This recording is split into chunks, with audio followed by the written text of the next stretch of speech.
Hi, and welcome to IKEA. How can I help? Oh, my schedule is crazy.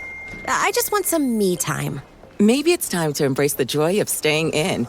With comfortable beds, pillow and decor, mood lighting, and so much more, you can turn your bedroom into the place to be. Oh, sounds like a dream. We've got you. Visit us in-store or at ikea-usa.com/sleep to create your dream bedroom today. November is getting close, and that means that the election is right around the corner. For quality coverage of all aspects of the election and expert analysis on top stories from around the world, there's no better place than the DSR Network. Members of the DSR Network get exclusive access to members-only segments of our podcasts, an ad-free listening experience, and access to our Slack and Discord communities where you can connect with fellow members and us. For the month of September, use code SNARK for 30% off your subscription at thedsrnetwork.com/buy. That's code SNARK at thedsrnetwork.com/buy. Now please enjoy the show.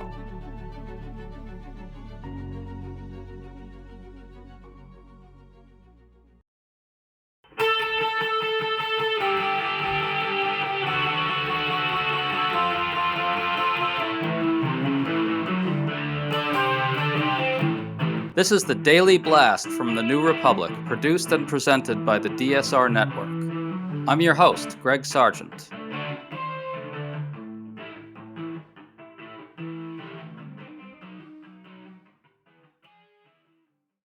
Over the weekend, Donald Trump's rage over his debate fiasco appeared to get darker.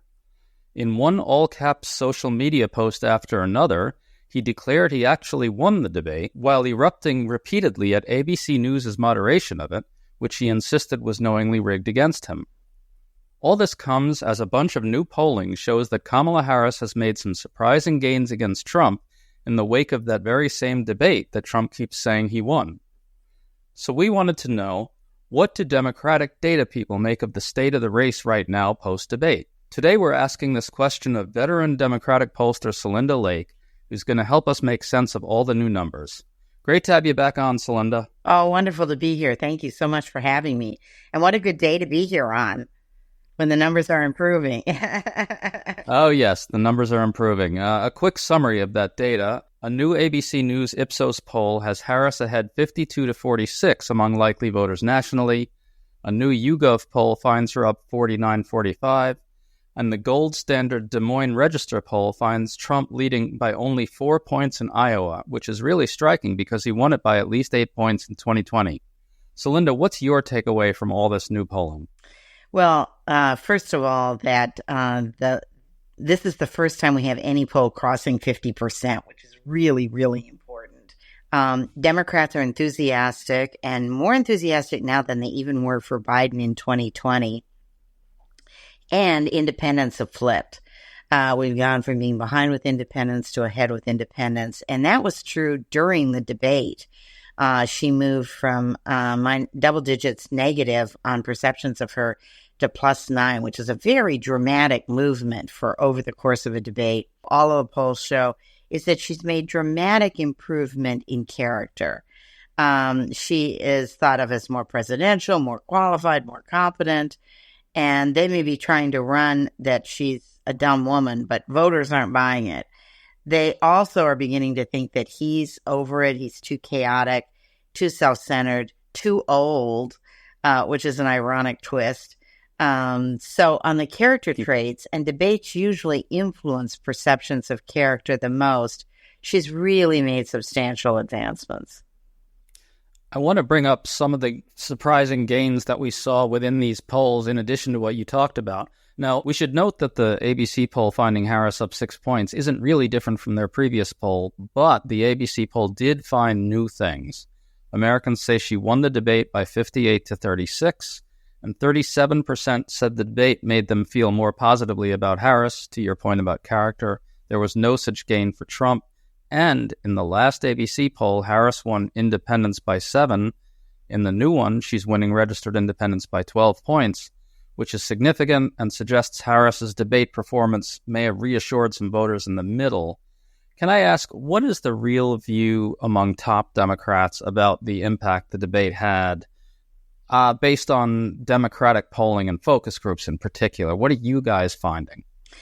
Well, let's set the table first. It's a really good question, Greg. First of all, debates usually make only 1% to 2% difference. They usually make the most difference in perceptions of character. And 2/3 of the impact usually comes from the press interpretation of the debate rather than the debate itself.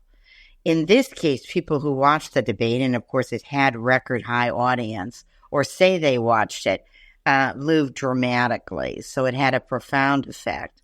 It does look like there are polls that show the polls that had her leading still show her leading. The polls that didn't have her leading have put her into the lead. So one way or the other, she's moved up, and that's a really good position to be in and a really good position to create momentum. The other thing that's really interesting here is when you mentioned the Des Moines Register poll, and I can tell you in some tough states like Alaska, which is a very red state, and I'm not predicting Harris is going to win Alaska, we have also, in our own private polling, seen the numbers close. So in a lot of the state polls, the numbers are closing, and I think what will be really interesting in this coming week is to watch for the individual polls in the battleground states. They have tended to be closer than the national average. They have tended to be even more polarized than the national numbers. So that's something for your audience to be watching in this coming week. Just to be clear, you're saying that internal Democratic polling in both the battlegrounds and in some red states, presumably where there are Senate races, are showing movement for Harris? I don't know the battleground states. In red states, we're seeing movement for Harris. So what'll be really interesting is to see if that's replicated in battleground states. I want to bring up something else in the ABC News poll. Among likely voters aged 18 to 29, Harris leads by 59 to 40. Among blacks, it's 89 to 9. Among Hispanics, it's 58 to 41. Those are surprising numbers compared to what we saw before. It's getting to where she needs to be among these demographics. Now, the story of this election has been that Harris, surprisingly, is more or less hitting Biden's 2020 targets with white voters, but still hasn't quite rebuilt the Democratic coalition among young and non-white voters. ABC poll suggests cause for optimism there, as I just said. I think she's still not there yet, though, Celinda. There's still a problem among non-college voters of color. What's the view among Democrats, candidly, about this issue, top Democrats? What does she really have to do at this point? The one thing that she has to do is do better among Latinos. Now, this is not just a unique problem to her. Our vote among Latinos has been deteriorating. We had to really fight hard for Latinos in 2020, and they lagged behind where they had been before. She's improved her numbers among Latinos, but she's got to improve them even more. And they are, of course, a bigger proportion of the electorate. She has completely solidified and enthusiastically solidified younger women and African-American women. And the enthusiasm they felt for the debate and the general enthusiasm they feel for her is really going to help our turnout efforts. But there's a big gender gap. While we're trouncing him with younger women, we're only even with younger men. And younger men who have never voted before actually slightly in Trump's favor. So there is still some work there to do. She's doing much better with younger voters than Biden was doing. Although Biden did very well with younger voters in 2020. The flip side of that equation, though, is she's got to do better with seniors. And Biden actually was doing better with seniors. It'll be interesting to watch those voters because they are very heavy consumers of debate news, more so than younger voters. And they pay a lot of attention to character. They're very worried about the divisiveness of Trump. They're very worried about whether his cognitive abilities are up to it. They're very worried about how much he lies. So they don't like his character. They're even more troubled by his character than younger men, for example. And so it'll be interesting to see. They are a little harder for her. She has to prove herself. And frankly, there's probably some implicit bias of misogyny and racism. But this debate performance really helped her. It's really interesting that you bring up the gender gap among young voters and non-white voters, because that's another critical story of this election. Trump has really done well with young men, both white and non-white, and that really seems to reflect the way the media is kind of fracturing these days. Trump kind of reaches these voters, I think, in a way Democrats just simply do not. There's a fundamental problem, a deep structural problem here, isn't there? Democrats are really just not able to reach young men right now. Why is that? And what can be done about it? First of all, I want to clarify that young black men are coming on board, and young black and black women are not putting up with any dissent here. They're really telling black men, get on board. So black men are solidifying, but the problem is other men of color, particularly Latino men. Yeah. Men of color, young men of color, are totally interested in the economy. That's all they care about. And in fact, in a focus group we did when Biden was running, and we were really pressing, we had young black men with a black male moderator, young black male moderator, and we were really pressing the economic issue and the racism issue. And one young black man kind of summed it all up. He said, listen, I know Trump's a racist. I'm a young black man in America. I meet racists every day. I'm just hoping I get a better shot in the economy under Trump. And that kind of summed it up. Latino men are still very cynical, and they just want a shot at the economy. And they believe Republicans, a businessman, and a man will be better on the economy. They also want to see the plan. And more importantly, they want to see the validator of the plan.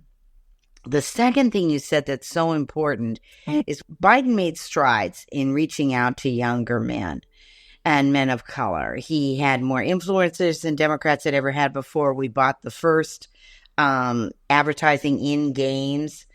Harris built on that. She's really taken the influencers and the social media.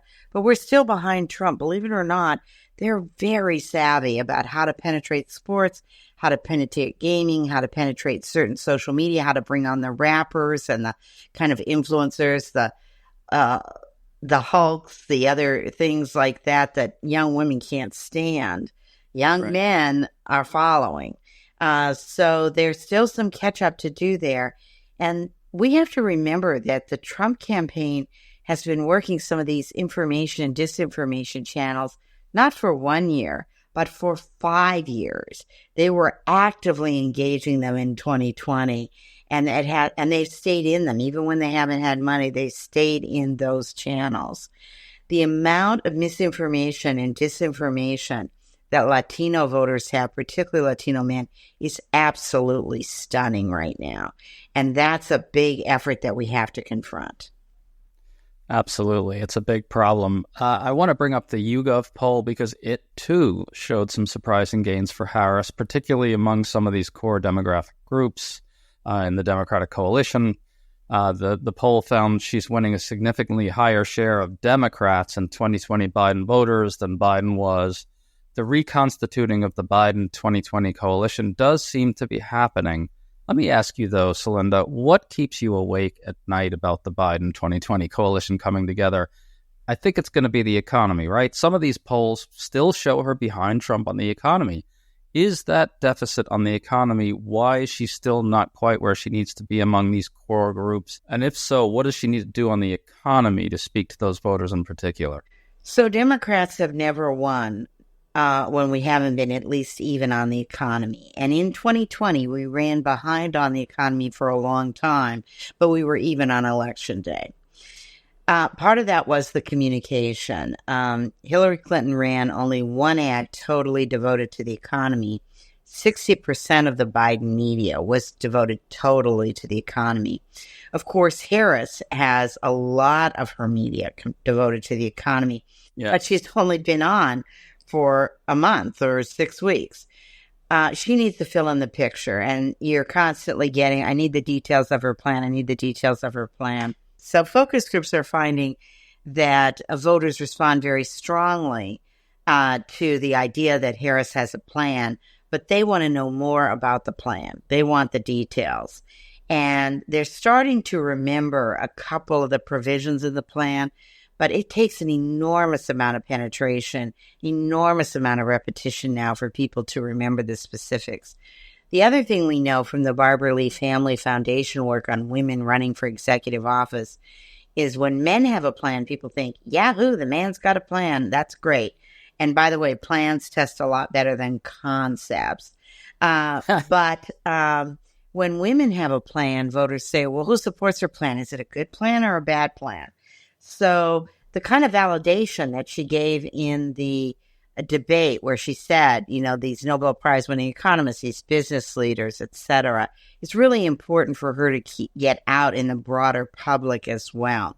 So she needs a plan. People need to know her details, and they need to advertise that validators of her plan. I think they're trying desperately to do that, and it's just they've had a very short runway to take this plane off. That is just fascinating. So if I understand you correctly, she's her at the debate when she brought up these validators of her plan, this was rooted in an actual understanding of how the electorate works. I want to ask you about the Des Moines Register poll because it's so highly regarded. It has Trump up by only 47 to 43 in a state he won by 8 points in 2020, yet another surprising Harris gain. I don't think there's any chance Harris wins Iowa, but what do those numbers tell you in particular about the state of the race in the Midwest right now, particularly Michigan, Wisconsin, and Pennsylvania? So first off, there's no pollster that I have more respect for than Ann Seltzer, the pollster for the Des Moines Register poll. And she knows her state better than anyone. She has an unprecedented record of accurately predicting. So quite frankly, if it were anybody else but her, I'd say, I'm really wondering about that close. It says that he's having problems in his base.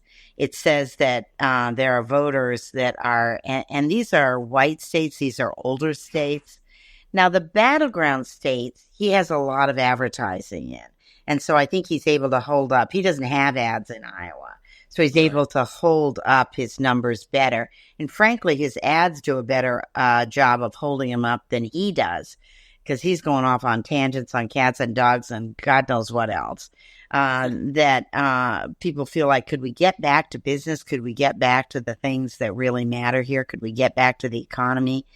And so he's damaging himself when all he's presented is himself personally. And the same thing we've seen in private polling in Alaska that we've been doing. So again, he's not winning. I don't think she's winning Alaska, and I don't think she's winning Iowa. But that'll be interesting to see if that plays out in the battleground states. Let's go back to Trump. He absolutely raged about the debate through the weekend. He said he both won the debate and it was rigged against him. He posted a whole bunch of bogus polling that shows him way up. Rasmussen, a couple others that I've not even ever heard of. And this is something he does constantly when he sees the public data moving against him. He goes out and he finds something to cling to and promote as showing him winning. I want to ask you about this. I've long thought, and Democratic strategist Simon Rosenberg has been good on this point as well, that the perception of Trump as winning and dominant is absolutely essential to his bond with his base. Oh. And so when he loses a debate so publicly, when the whole press corps, virtually the whole punditry is saying that he lost, when the polls are showing him behind, that's kryptonite for him, right? What's your take on that? I mean, I think this is one reason Harris and the Harris campaign keep trying to needle him into kind of having these public implosions, right? What's your take on the importance of the perception of Trump as dominant to his base? Well, I think it's less about winning because they rally for him than it is about strength.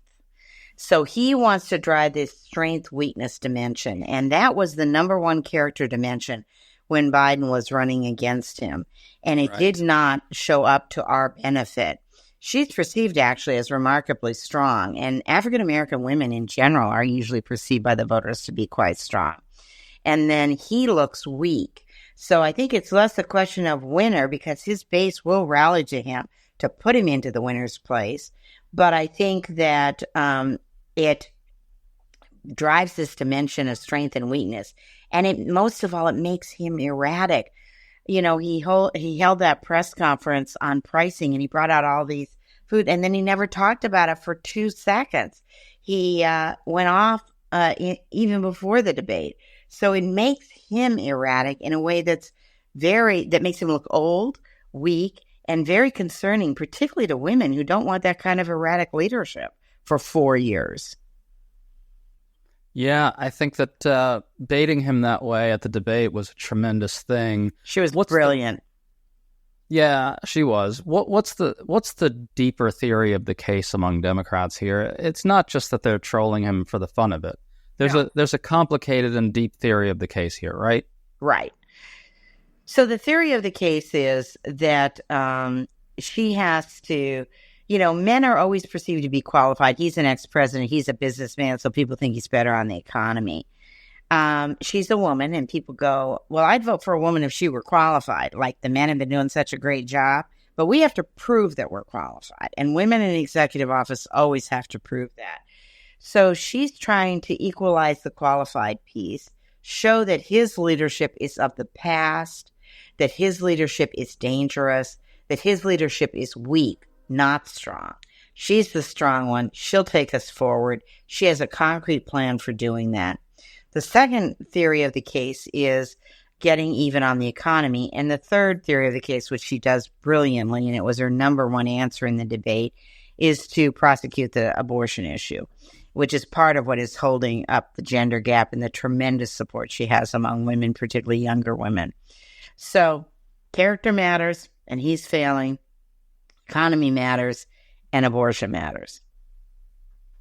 Well, there you go. All this baiting of him, which has been successful, is really about winning the strong versus weak debate and winning the who's the better executive debate. Celinda Lake, thank you so much for all this. It's so fascinating. Thank you, and thank you for your great questions and the great analysis. You've been listening to The Daily Blast with me, your host, Greg Sargent. The Daily Blast is a New Republic podcast and is produced by Riley Fessler and the DSR Network.